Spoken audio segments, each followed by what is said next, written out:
ఇక్కడ ఇంకో మాట చెప్పాలి.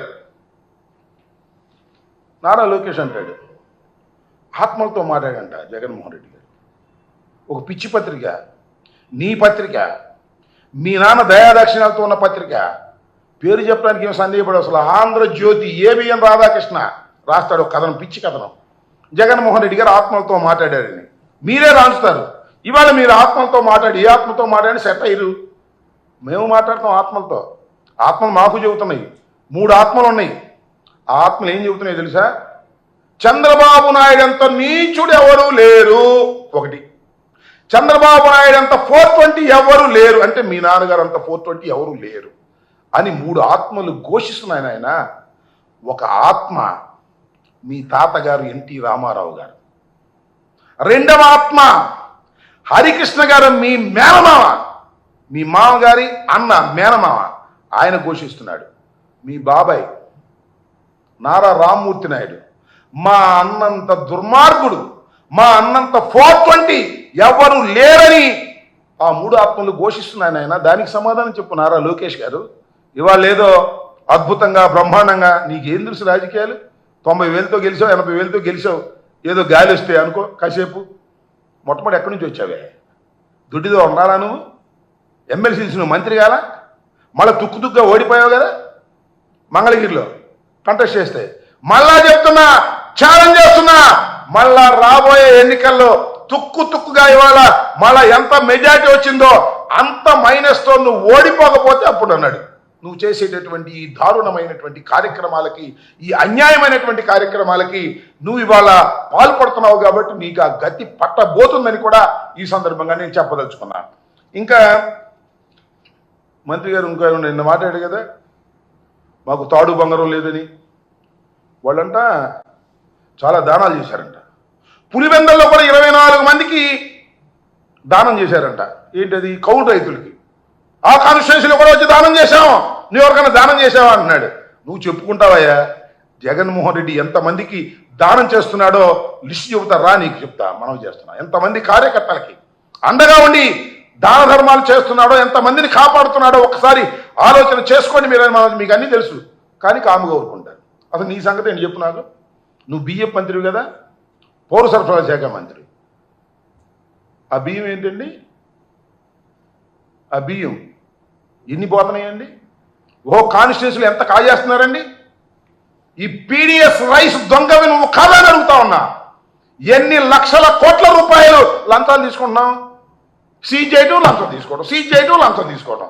నీ బతుకంతా బియ్యపు దగ్గర లంచాలు తీసుకునే కార్యక్రమంలో నిమగ్నం అయిపోయి నువ్వు జగన్మోహన్ రెడ్డి గారిని దూషించే స్థాయికి నువ్వు వస్తున్నావు. నువ్వు దూషించవచ్చు, మేము దూషిస్తే మాత్రం ఏం అనుకోమాకండి. జనసేన నాయకులకి, జనసేన కార్యకర్తలకి, పవన్ కళ్యాణ్ గారికి, మళ్ళీ కొత్తగా వచ్చిన ఎమ్మెల్సీ గారికి చెప్తున్నా, మీరు దూషిస్తేనో మీరు విమర్శిస్తేనో మేము ఓర్పుగా ఉండాలి. మేము ఏదన్నా మాట్లాడితే మాత్రం ఏటి ఊరుకొని చెప్పులు తీస్తాం, పంచలు లాగుతాం, సన్నాసులు, ఎదవలు, సుంటలు అని మాట్లాడమాకండి. మీరు కాస్త ఓర్పుగా వినండి. మీరు రాబోయే కాలంలో ఏ రకమైన దుస్థితికి మీరు చేరబోతున్నారో నేను చాలా స్పష్టంగా చెప్పదలుచుకున్నా. అయ్యా లోకేష్ గారు, అయ్యా పవన్ కళ్యాణ్ గారు, ఇచ్చిన వాగ్దానాలను నిలబెట్టుకోలేని దౌర్భాగ్యమైన పరిస్థితుల్లో ఉండి ఇవాళ జగన్మోహన్ రెడ్డి గారి మీద బురద జల్లే కార్యక్రమం. జగన్మోహన్ రెడ్డి గారు అన్నారు, అన్నమాట వాస్తవం. ఇంకోటి ఎవరు చెప్తున్నా, పవన్ కళ్యాణ్ గారికి, నారా చంద్రబాబు నాయుడు గారికి, లోకేష్ గారికి, అదేవిధంగా ఎవరు మనోహర్ గారికి చెప్తున్నా, ఓటమి ఎరుగని ధీరుడు మా రాజశేఖర రెడ్డి గారి కుమారుడు జగన్మోహన్ రెడ్డి అని మనం చేస్తున్నా. 3 సార్లు పార్లమెంటు సభ్యుడిగా 3 సార్లు శాసనసభ్యుడిగా గెలుపొందాడు. 2 సార్లు పార్లమెంటు సభ్యుడిగా గెలుపొందినటువంటి వ్యక్తి జగన్మోహన్ రెడ్డి గారు. అంత ప్రజాబలం కలిగినటువంటి జగన్మోహన్ రెడ్డి గారు, మేము 100% స్ట్రైక్ రేట్ అంటాడు ఒక ఆయన. అవునా, మీరు 100% స్ట్రైక్ రేటే. మా ఊర్లో ఒక ఆయన ఉన్నాడు, ఏమండి ఎంత పొలం ఉందని అడిగాం. 351 ఎకరం ఉందండి అన్నాడు. ఏమయ్యా నీకు 350 ఎకరం ఎక్కడ ఉంది? నాకును చల్లపల్లి జమీందారు గారికి కలిపి 351 ఎకరం ఉందన్నాడు. ఏమయ్యా నీకెంత ఉంది చెప్పండి. నాకు 1 ఎకరం అండి, కడమ మొత్తం మా చల్లపల్లి జమీందారు గారిది 2 పక్క అమ్మటే ఉంటాయి, అందుకని 351 ఎకరం అని చెబుతారండి అన్నాయంట. అట్లాగే నీకు స్ట్రైక్ రేట్ ఎక్కడుందయ్యా? నువ్వు చంద్రబాబు మోడీ కలిసి వస్తే నీకు స్ట్రైక్ రేటు రా, సింగిల్ కదా. నీ పర్సంటేజ్ ఏంటో తెలిపోద్ది, నీ కెపాసిటీ ఏంటో తెలిపోద్ది. 2 చోట్ల నిలబడ్డావు, తుక్కుగా ఓడిపోయావు సింగిల్గా. అంతకుముందు మీ అన్న 18 సీట్లు వచ్చినాయి. మీరు జగన్మోహన్ రెడ్డి గారి గురించి మాట్లాడేటటువంటి ధైర్యం మీరు చేస్తున్నారు. మా దురదృష్టం. ఈ ప్రజాస్వామ్య దేశంలో మీకు అవకాశం వచ్చింది, 4 కలిసి వచ్చారు, మా మీదకి వచ్చారు, సింగిల్గా మేము వచ్చాము. మీ కూటమి గెలిచింది. 3 నాళ్ల ముచ్చట. కూటమి అనేకమైన వాగ్దానాలు చేసి ఏ వాగ్దానాన్ని నిలబెట్టుకోలేని దౌర్భాగ్య పరిస్థితికి నెట్టబడుతుంది. సంవత్సరం కూడా కాదని 9 మాసాలకి ఇంత వ్యతిరేకత తెచ్చుకున్నటువంటి ప్రభుత్వాలు ఈ రాష్ట్రంలో లేవు, ఈ దేశంలో లేవు. అసలు 9 మాసాలకి ఇలా అయితే 2 సంవత్సరాలు ఆగండి అయ్యా. జనం ఏ రకంగా మిమ్మల్ని ఉమ్ము పెట్టి ఊస్తారో ఒక్క హామీని కూడా నిలబెట్టుకోలేకపోతున్నారు. పరిపూర్ణంగా కేటాయిస్తారు, ఎగ్గొడతారు, కేటాయిస్తారు, ఎగ్గొడతారు. మీరు వచ్చి ఇవాళ ఈ రకమైనటువంటి మాటలు లోకేష్ గారు, పవన్ కళ్యాణ్ గారు, సరే పవన్ కళ్యాణ్ గారు ఏం మాట్లాడలేదు అనుకోండి, పవన్ కళ్యాణ్ గారి తరఫున మాట్లాడినటువంటి వ్యక్తి మన బియ్యపు దొంగ, ఆ లంచాల కోరు అయినటువంటి నాదెళ్ల మనోహర్ గారు ఇష్టం వచ్చినట్టుగా మాట్లాడతాను. నాకు జాలేసింది ఆయన మాత్రం ఏ మాట కామాట. ఆయన మాట్లాడుతుంటే పక్కన ఉన్నాడు పాపం కొంటాల రామకృష్ణ గారు, కాంగ్రెస్ పార్టీలో ఉన్నాడు, రాజశేఖర్ గారి క్యాబినెట్లో ఉన్నాడు. పాపం బిక్మని చూస్తున్నాడు ఈ ప్రబుద్ధుడి ముందు. ఈయన బస్తాలు బియ్యం ఎక్కేస్తున్నాడు. పాపం ఆయన సిన్సియర్గా ఉండేవాడు. మరి ఇప్పుడు ఎలా ఉన్నాడో తెలియదు. మరి ఈ పక్కన ఇంకొక ఆయన ఉన్నాడు, తాడేపల్లిగూడు ఎమ్మెల్యే గారు, ఆయన సిన్సియర్గా, వాళ్ళు బిక్మని చూస్తున్నారు, ఈయనే ఉపన్యాసం చదువుతున్నాడు. ఈయనకన్నా కూడా నాదెళ్ల మనోహర్ కన్నా చాలా సిన్సియర్స్ అయినటువంటి వాళ్ళేమో పక్క నుండి మీనమేషాలు లెక్కేస్తుంటే ఈ బియ్యపు దొంగ లంచాడు కోరి ఈయన మాత్రం ఉపన్యాసాలు చెబుతున్నాడు. భయంకరమైన ఉపన్యాసాలు, జగన్మోహన్ రెడ్డి గారిని విమర్శించేటటువంటి కార్యక్రమాలు చేస్తున్నారు. ఇది సరైనటువంటి విధానం కాదని ఈ సందర్భంగా చెప్పదలుచుకున్నాను.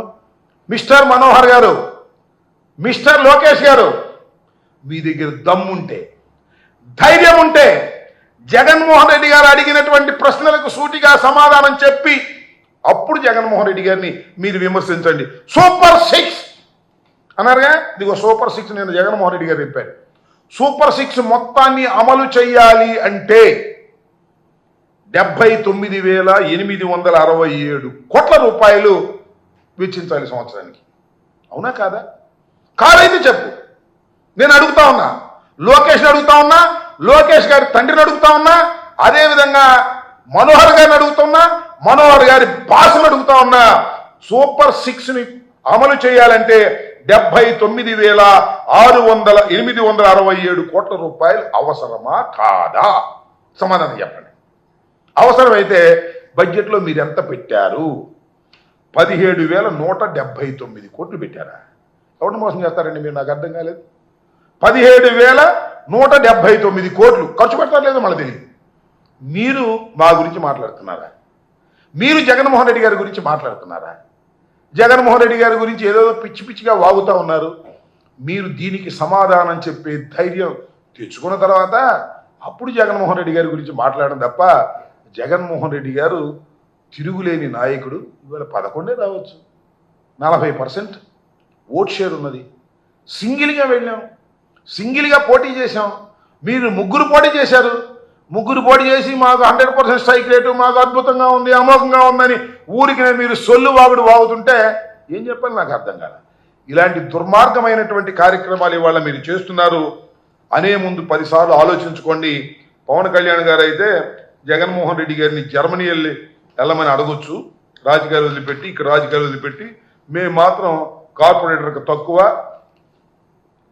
ఎక్కువ, ఎమ్మెల్యేకి తక్కువ అని 2 చోట్ల నిలబడి ఓడిపోయి గతి లేక 3-4 పార్టీలతో కలిసి 15 సంవత్సరాల తర్వాత శాసనసభకు వచ్చినటువంటి పవన్ కళ్యాణ్ గారిని ఏమన్నా అంటే మాత్రం ఒప్పుకోరండి. ఇది మీరు ఒక్కసారి ఆలోచించుకోండి. మమ్మల్ని అనే ముందు మీరు కూడా దానికి సిద్ధంగా ఉండండి. మిమ్మల్ని అనగానే ఊరికి రెచ్చిపోయి అది ఓడదిస్తాం ఇది ఓడదిస్తాం అని పిచ్చివాగుడు వాగొద్దని కూడా ఈ సందర్భంగా నేను చెప్పదలుచుకున్నాను.